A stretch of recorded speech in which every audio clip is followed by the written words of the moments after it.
are conscious businesses thriving in the VUCA world?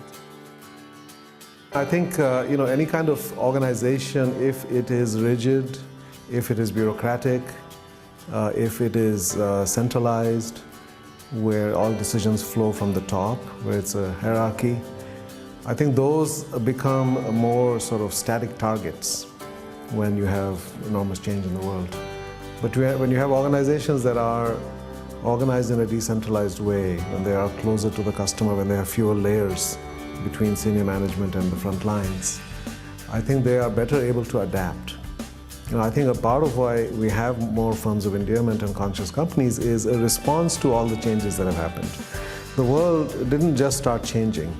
The world has been changing for a long time, especially in the last 30 years. We talk about 1989 being a turning point and many things changing very rapidly in the world since. And I would say traditional businesses simply haven't adapted to that reality. And when the rate of change outside an organization exceeds the rate of change inside the organization, then sooner or later there's a divergence. And that's what we've seen with traditional business. We've seen the amount of confidence and trust that people have in business as an institution has gone down dramatically in the last 40 years, according to Gallup. We've also seen employee engagement remain very low, generally across the world, in fact 13%.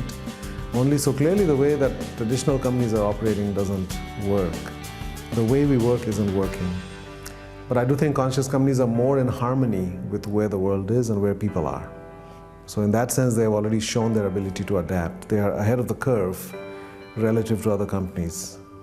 They've got an operating system that is more attuned to the modern world, where many companies are still using an operating system that was developed in the industrial age with the military as the organizing metaphor.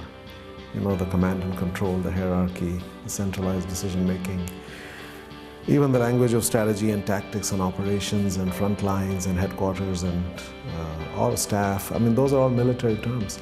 And that mindset still remains. And I don't think that traditional mindset works very well. So I do believe that conscious companies where people are more empowered, where decision making is more decentralized, where we in fact are using the collective intelligence of the organism. The organization consists of organisms, so the whole thing is itself like an organism. And it has distributed intelligence.